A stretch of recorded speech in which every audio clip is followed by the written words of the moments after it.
ಚಿತ್ರದುರ್ಗ ಅಂದರೆ ಮದಕರಿ, ಮದಕರಿ ಅಂದರೆ ಚಿತ್ರದುರ್ಗ. ಇವೆರಡೂ ಒಂದಕ್ಕೊಂದು ಬಿಟ್ಟಿರಲಾರದಂತಹ ಸಂಬಂಧ. ಚಿತ್ರದುರ್ಗದ ಇತಿಹಾಸ ಕಲ್ಲಿನ ಕೋಟೆಯನ್ನು ಹೊರತುಪಡಿಸಿ ನಾವು ನೋಡಲಿಕ್ಕೆ ಸಾಧ್ಯ ಇಲ್ಲ. ಅಷ್ಟು ಅದ್ಭುತವಾದಂಥ ಇತಿಹಾಸ ಕಟ್ಟಿಕೊಟ್ಟಿರ್ತಕ್ಕಂಥ ನಮ್ಮ ಮದಕರಿ ನಾಯಕರು ಮತ್ತು ಅವರ ವಂಶಸ್ಥರು. ಹೀಗೆ 231 ವರ್ಷಗಳ ಕಾಲ ಸುದೀರ್ಘವಾದಂತಹ ಇತಿಹಾಸವನ್ನು ನಿರ್ಮಿಸತಕ್ಕಂಥ ಚಿತ್ರದುರ್ಗದ ಪಾಳೆಗಾರರು ಅನೇಕ ಗ್ರಾಮಗಳನ್ನು, ಕೆರೆಕಟ್ಟೆಗಳನ್ನು, ಮಠ ಮಂದಿರಗಳನ್ನು ಕಟ್ಟಿಕೊಟ್ಟಿದ್ದಾರೆ. ಅವು ಇವತ್ತಿಗೂ ಅಸ್ತಿತ್ವದಲ್ಲಿದೆ. ಚಿತ್ರದುರ್ಗದ ಇತಿಹಾಸಕ್ಕೆ ಸಂಬಂಧಪಟ್ಟ ಹಾಗೆ ನೋಡೋದಾದರೆ, ಚಿತ್ರದುರ್ಗದ ಜಿಲ್ಲೆಯ ರಚನೆ ಮಾಡಬೇಕಾದ್ರೆ ಮದಕರಿ ನಾಯಕರ ಆಳ್ವಿಕೆಯಲ್ಲಿ ಹೇಗೆ ಅವರ ಸಾಮ್ರಾಜ್ಯ ಇತ್ತು ಅದೇ ರೂಪುರೇಷೆಯನ್ನು ಇಟ್ಕೊಂಡೇ ಚಿತ್ರದುರ್ಗ ಜಿಲ್ಲೆಯನ್ನು ರಚನೆ ಮಾಡಿದ್ರು. ಆದರೆ ಈಗ ದಾವಣಗೆರೆ ಜಿಲ್ಲೆಯ ರಚನೆ ಆದ ಬಳಿಕ ಅದು ಒಂದಿಷ್ಟು ಬೇರ್ಪಟ್ಟಿದೆ ಅನ್ನೋದು ಹೊರತುಪಡಿಸಿದ್ರೆ ಚಿತ್ರದುರ್ಗ ಸಾಮ್ರಾಜ್ಯ ಹೇಗಿತ್ತು ಅದೇ ರೀತಿ ಚಿತ್ರದುರ್ಗ ಜಿಲ್ಲೆನೂ ಇದೆ. ಚಿತ್ರದುರ್ಗದ ಕೋಟೆಯ ಜೊತೆಗೆ ಚಿತ್ರದುರ್ಗದ ಮುರುಘಾ ಮಠವನ್ನು ಕಟ್ಟಿಕೊಟ್ಟಿರತಕ್ಕಂಥವರು ಸಹ ಚಿತ್ರದುರ್ಗದ ಪಾಳೆಗಾರರು. ಸುಮಾರು 16 ಪಾಳೆಗಾರರ ಶೌರ್ಯ, ಪರಾಕ್ರಮ, ಇತಿಹಾಸ ಎಲ್ರಿಗೂ ತಿಳಿದಿರುವಂಥದ್ದೇ. ಆದರೆ ತಿಳಿದಿರುವಂಥ ವಿಚಾರ ಆ ಸಾಮ್ರಾಜ್ಯ ಹೇಗೆ ಕೊನೆ ಆಯಿತು ಅನ್ನೋದು. ಗಂಡುಗಲಿ ರಾಜವೀರ ಮದಕರಿ ನಾಯಕರು, ಕೊನೆಯ ಮದಕರಿ ನಾಯಕರು, 5ನೇ ಮದಕರಿ ನಾಯಕರು, ಹೀಗೆ ನಾನಾ ಹೆಸರುಗಳಿಂದ ಕರೆಯಲ್ಪಡುವ ಮದಕರಿ ನಾಯಕರ ಭಾವಚಿತ್ರ, ಅವರ ಶಿಲ್ಪ, ಅವರ ವಿಚಾರ ಲೋಕ ಪ್ರಸಿದ್ಧಿಯಾಗಿದೆ. ಬಿಡಿ, ಜಗತ್ ಪ್ರಸಿದ್ಧಿ ಅಂತ ಹೇಳಿದ್ರೂ ತಪ್ಪಾಗ್ಲಿಕ್ಕಿಲ್ಲ. ಅಷ್ಟು ಶೌರ್ಯ ಪರಾಕ್ರಮಗಳಿಂದ ಅನೇಕ ಯುದ್ಧಗಳನ್ನು ಗೆದ್ದು ಕೊಟ್ಟಿದ್ದಾರೆ ಅನ್ನೋದು ಅರ್ಥ ಹೈದರ್ ಅಲಿ ಖಾನ್ಗೆ ಗೆದ್ದು ಕೊಟ್ಟಿದ್ದಾರೆ.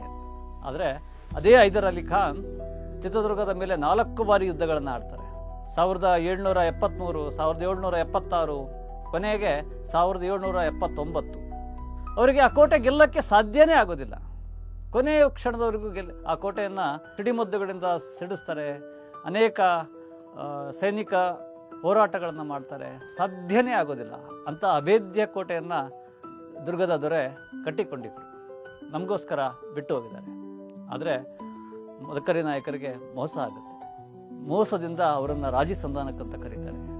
ಅವರನ್ನು ನಿಶಸ್ತ್ರವಾಗಿ ಬರುವಂತೆ ಅಪೇಕ್ಷೆ ಪಡ್ತಾರೆ.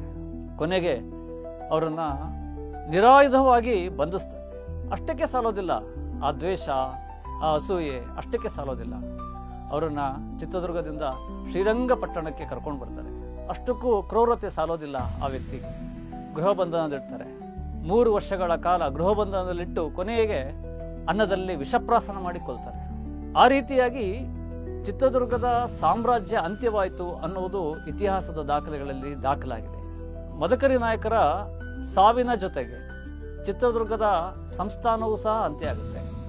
ಆದರೆ ನಾವು ಕಂಡುಕೊಳ್ಬೇಕಾದಂಥದ್ದು ಮದಕರಿ ನಾಯಕರ ಸಾವುಗೆ ಒಂದು ಮೋಕ್ಷವನ್ನು ಕೊಡಬೇಕಲ್ಲ, ಆ ವೀರ ಪರಂಪರೆಗೆ ಒಂದು ಸಾಕ್ಷಿಯಾದಂತಹ ಸ್ಮಾರಕವನ್ನು ನಿರ್ಮಿಸಬೇಕಲ್ಲ.